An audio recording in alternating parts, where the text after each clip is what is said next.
Então, pessoal, resolvi aqui fazer uma gravação dessa revisão rápida que a gente teve de imagem do osso temporal no PEC dos residentes.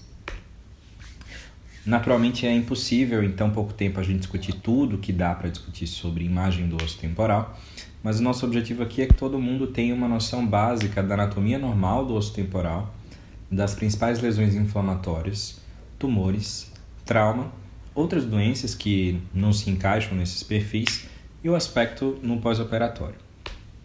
Começando então pela orelha externa, composta pelo pavilhão auditivo e o meato acústico externo.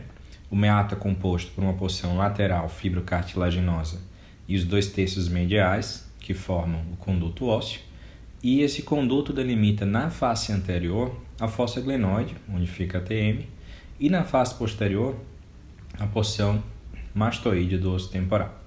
O limite medial da orelha externa é a membrana timpânica. A orelha média é composta pela fenda timpânica e as células mastoides. O aspecto posterior da fenda timpânica tem uma superfície irregular e abriga algumas estruturas, alguns marcos anatômicos que são bem importantes para a gente.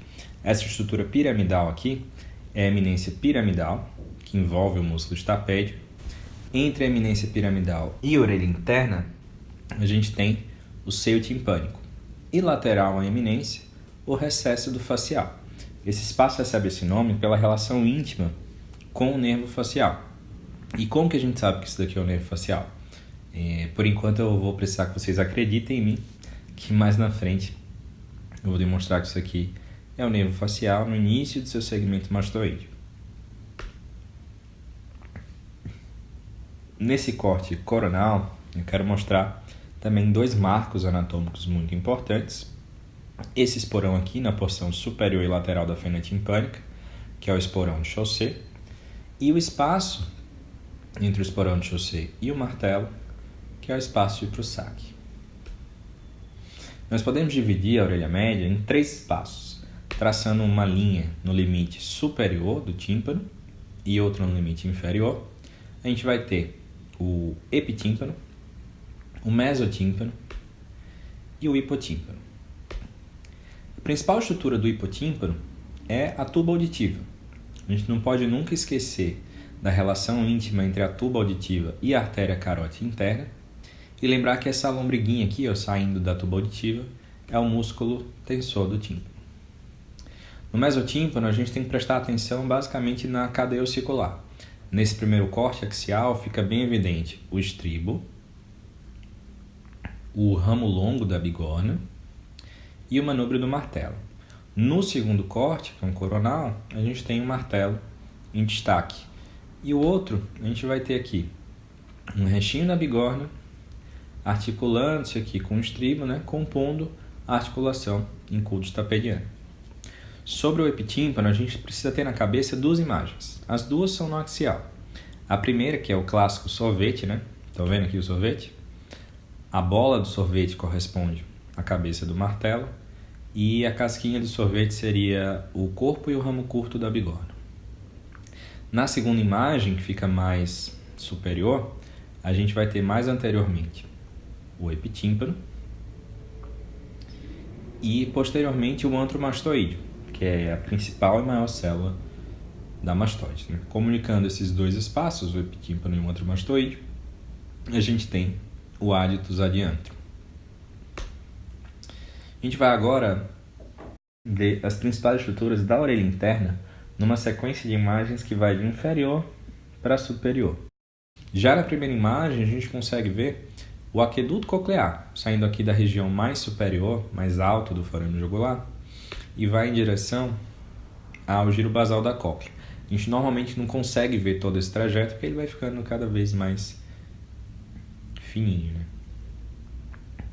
Mas tenta imaginar chegando até aqui o giro basal da cóclea.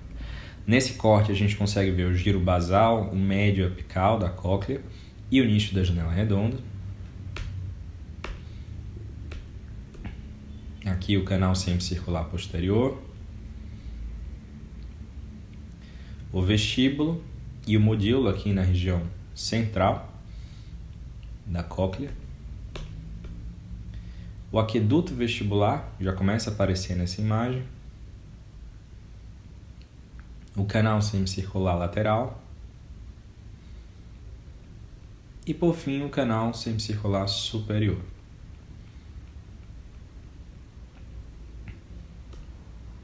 Agora a gente vai fazer um exercício que é fundamental, que é seguir o trajeto intratemporal do nervo facial. Naturalmente, na toma a gente não vai ver o nervo em si, mas o canal ósseo que envolve o nervo. A gente primeiro imagina ele entrando aqui no meato acústico interno, formando o segmento meatal.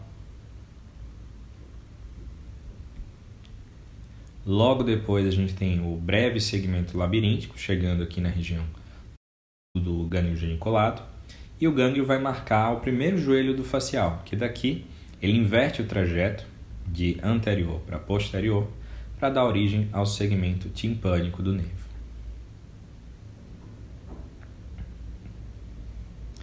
E aí vocês lembram dessa piramidezinha? É a eminência piramidal. Ela marca o segundo joelho, que é quando o facial faz mais uma curva, agora no sentido inferior. E é por isso que logo aqui na frente a gente tem o recesso do facial. E aí o segmento mastoide vai correndo inferiormente até chegar aqui na região do forame estilomastoide e começar o seu segmento extratemporal. Agora vendo por cortes coronais, eu separei 3 imagens do facial para a gente não esquecer. A primeira destaca aqui essa crista dentro do meato acústico interno, parece uma foice, que é a crista falciforme.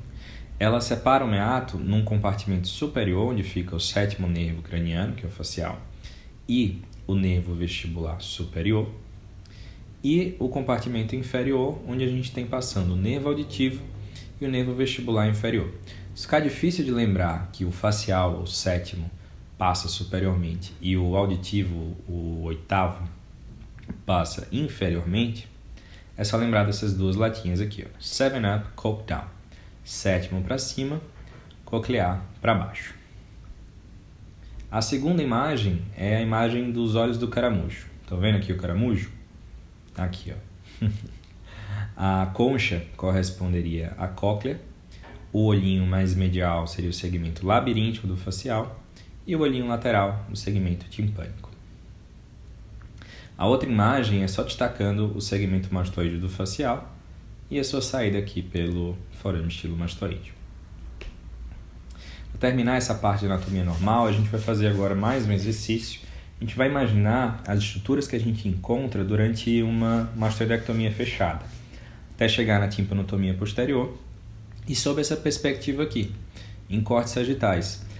Geralmente a gente não usa muito isso daqui, né? Os cortes sagitais na tomo, mas é engraçado que basicamente a perspectiva que a gente tem no intraoperatório. Então é interessante olhar também nos sagitais. Então a gente começa aqui broqueando as primeiras células da mastoide, sempre respeitando a linha da dura e a parede posterior do conduto. Aqui já começa a ficar evidente o seio sigmoide, o tegmen mastoide. E entre o tegmen e o seio sigmoide a gente tem um ângulo sinodural ou ângulo de Titelli. Aqui a gente tem em destaque os limites de uma mastoidectomia fechada, né? A parede posterior do conduto, o seio sigmoide e o tegmen mastoide. Agora aqui no axial a gente começa a ver, a gente está chegando no antromastoide.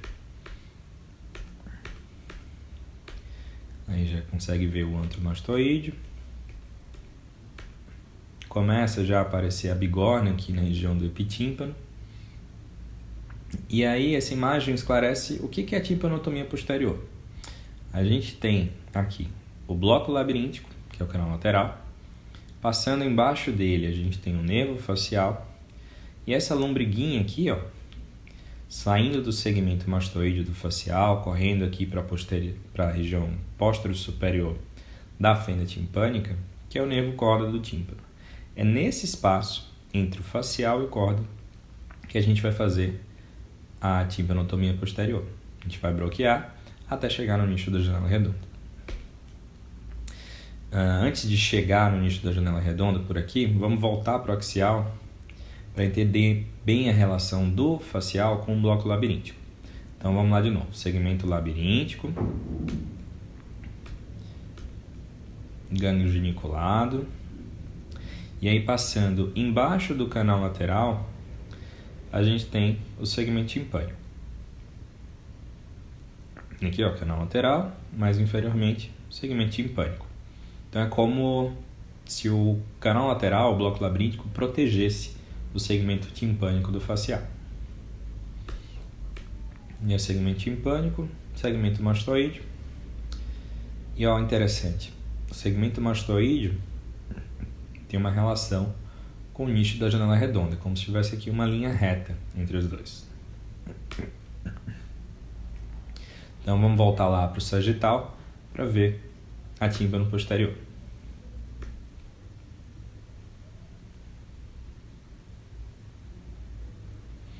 E a gente vai progredindo até chegar no nicho da janela redonda.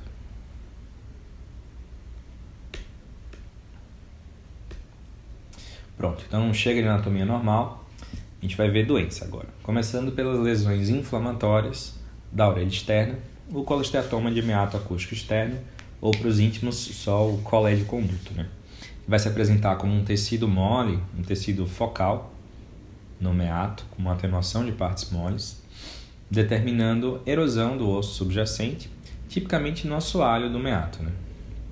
Nunca é demais lembrar que isso aqui são sinais que, apesar de muito sugestivos, não distinguem definitivamente de um SEC ou de uma otite externa necrosante, por exemplo. Então tem que ficar sempre de olho nesse diagnóstico diferencial. Aqui outra imagem destacando que nem sempre vai ser um tecido focal, às vezes a gente tem um acometimento difuso do meato acústico externo. É interessante aqui nessa imagem comparar do mesmo paciente a espessura da parede anterior do conduto, do lado direito, com o lado acometido, que é o lado esquerdo. Você vê todo o osso completamente erodido. Outra afecção da orelha externa é a queratose obliterante, que a gente vai ver uma ocupação e alargamento do meato por um material com atenuação de partes moles, mas sem erosão ou sem reação periosteal. É basicamente um plug de tecido epitelial que alarga o meato acústico externo. Na otite externa necrosante, a gente vai ter isso daqui, ó, uma ocupação e alargamento difuso também do meato acústico externo, mas também determinando muita erosão. A gente vê aqui nessas imagens o osso carcomido, principalmente aqui na parede posterior. Eventualmente, isso aqui vai se associar a complicações supurativas da base do crânio. E aí a gente vai ter que fazer uma ressonância para delimitar melhor o processo. Esse mesmo caso aqui, a gente fez uma ressonância e a gente pode ver, ó, como os tecidos moles da base do crânio realçam bastante com gadolinho. Será um paciente com uma osteomielite da base do crânio. E doido para ir para casa. Agora passando para a orelha média, a automastoidite coalescente, que vai apresentar uma ocupação da orelha média por um material com atenuação de partes moles, que é secreção, associado a uma coleção retroauricular e uma solução de continuidade na cortical externa da mastoide. A gente vai ver a coleção, claro, mais claramente nas fases contrastadas. E às vezes a doença é mais agressiva e, além de erodir a cortical externa, também consegue erodir o limite com um neuroeixo. E aí evolui com processos intracranianos. Nesse caso aqui a gente tem um abscesso retroauricular com um componente intracraniano. O granuloma de colesterol é mais uma lesão inflamatória da orelha média, que aparece geralmente na região do ápice petroso.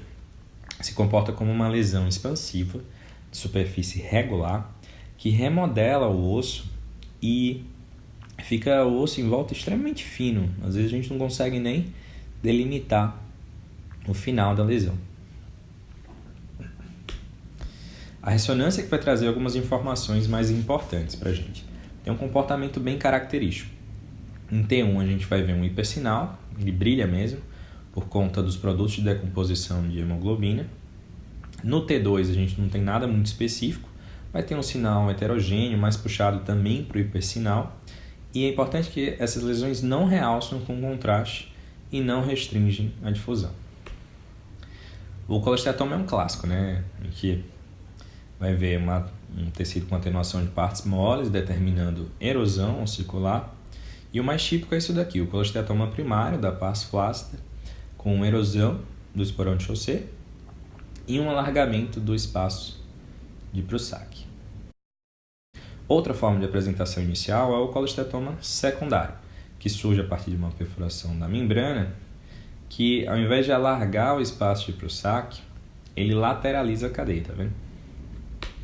Nem sempre vai chegar um colézinho bonitinho ali no epitímpano, como a gente viu no outro slide. A gente sabe que aqui no SUS a gente tem umas histórias mais macabras de pacientes que ficam anos e anos com otorreia e chegam no nosso pronto-socorro desse jeito aqui, ó, com lesões bem maiores.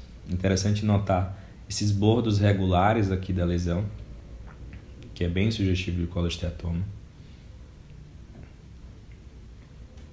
E aqui, ó, do lado direito nós temos uma fístula labiríntica com corrosão aqui do canal lateral. E do lado esquerdo a gente praticamente não tem cadeia, né? A gente não vê cadeia. O aspecto do colé na ressonância a gente não pode esquecer, né? Aqui a gente tem atomo inicialmente. Nas sequências de T1 e T2 a gente não vai ter nada demais.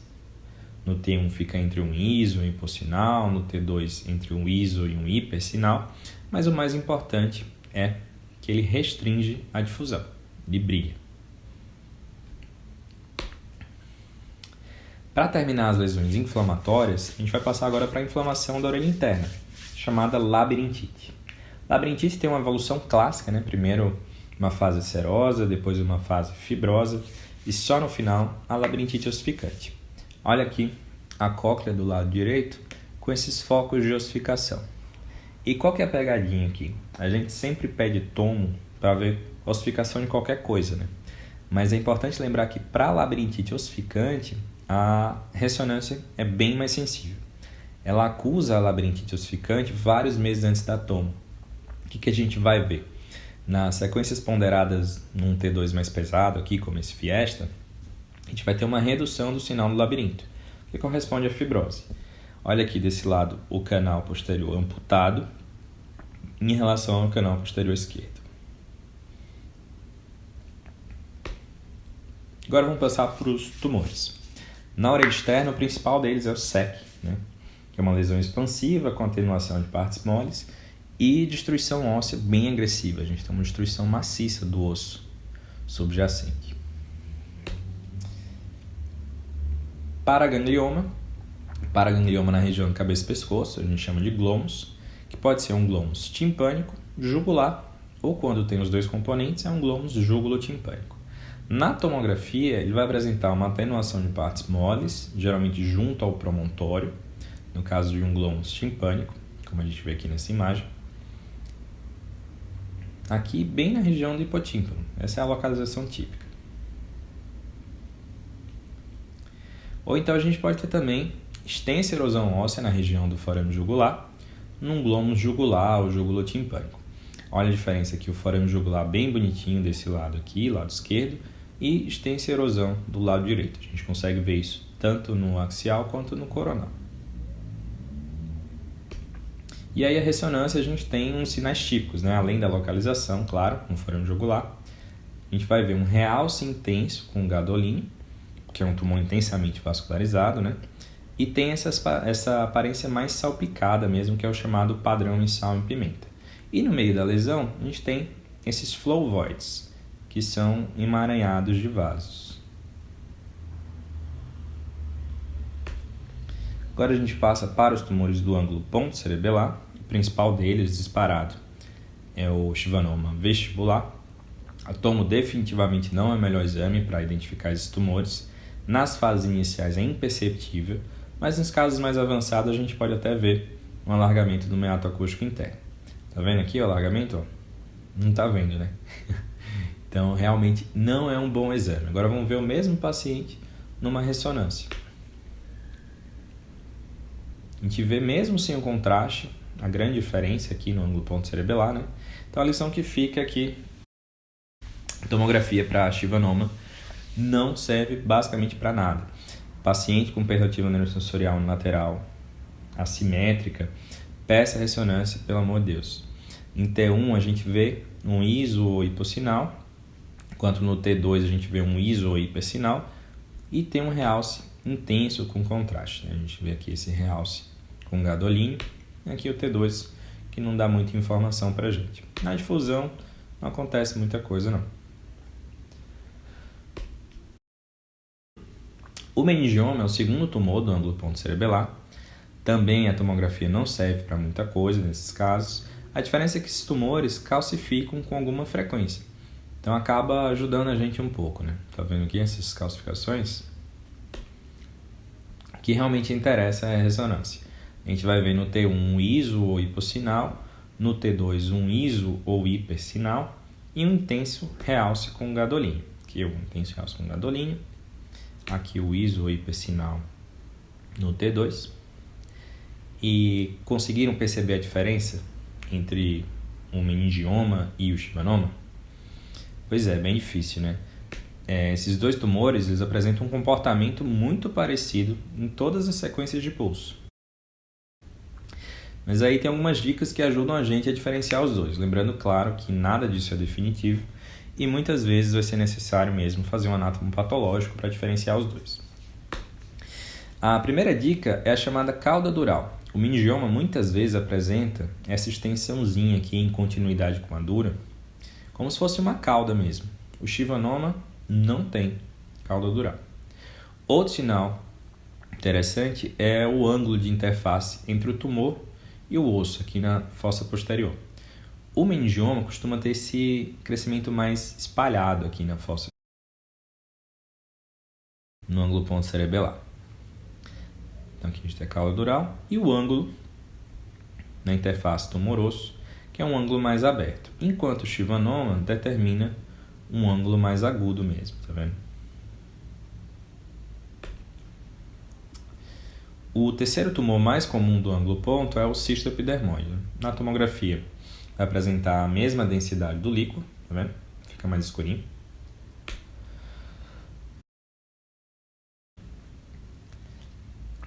Na ressonância tem um comportamento igual ao do colesteatoma. O que muda é a localização, né? Mas é isso, ele é iso ou hiper no T1, ele é iso ou hiper no T2, não realça com contraste e ele restringe a difusão. Isso é o mais importante. Pronto, chega de tumor, agora a gente está quase acabando. Vamos passar para as lesões traumáticas do osso temporal. Fraturas do osso temporal são divididas classicamente entre fraturas longitudinais, que são muito mais comuns, e fraturas transversas. Essa classificação está caindo em desuso, porque não é muito específica, apesar de existir sim alguma correlação com o desfecho dos pacientes. Hoje em dia é melhor a gente falar em fratura petrosa ou não petrosa, se ela acomete ou não a porção petrosa do osso temporal, ou melhor, se acomete ou não a cápsula óptica. De um modo geral, bem grosseiro, as fraturas longitudinais são fraturas não petrosas que poupam a cápsula óptica, poupam o nervo facial e levam a perdas auditivas condutivas por lesão da cadeia oscular. Enquanto as fraturas transversas, a gente vê aqui as fraturas transversas, elas são fraturas que acometem a porção petrosa, acometem a cápsula óptica e acometem o nervo facial, que determinam então perdas auditivas neurosensoriais por lesão direta do labirinto. Como a gente acabou de falar, uma das consequências das lesões traumáticas são as disjunções ossiculares. A principal delas é a disjunção incúbito-stapediana, que é o estribo solto da bigorna. No axial a gente vai ver um gap entre os dois ossos, sem nenhum ponto de contato. Na disjunção incúdo-malear, a gente vai ver basicamente a bola de sorvete caindo da casquinha.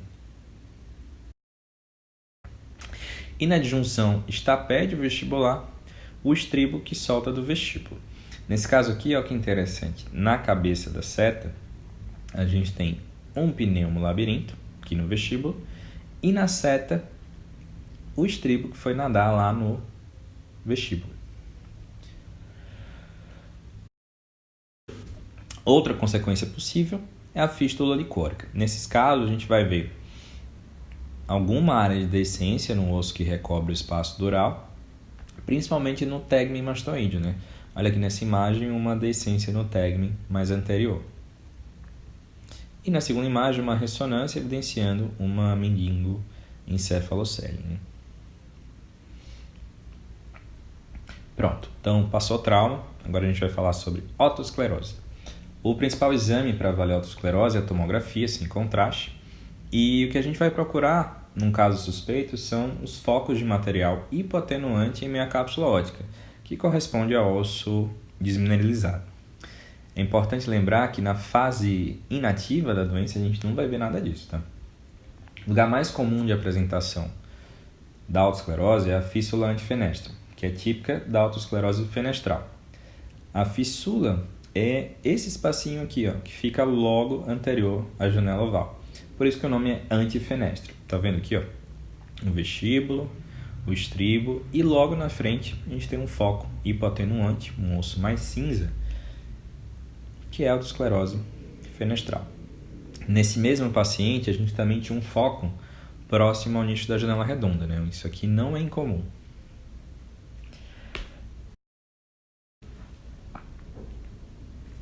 Em casos mais avançados, a gente vai ter a autoesclerose retrofenestral.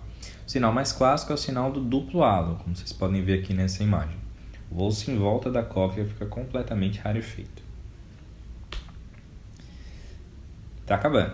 A gente passa agora para a síndrome da terceira janela, que o maior representante é o aqueduto vestibular alargado. Na maioria das vezes vem acompanhado ou de uma displasia de Mondini ou de uma deficiência modiolar. Essa primeira imagem aqui retrata as 3 alterações. O paciente ganhou os 3. A gente tem um aqueduto alargado, quase nada de modíolo aqui no meio, e a gente não consegue distinguir bem o giro apical do giro médio. É um paciente com uma partição incompleta, né? Uma displasia de Mondini.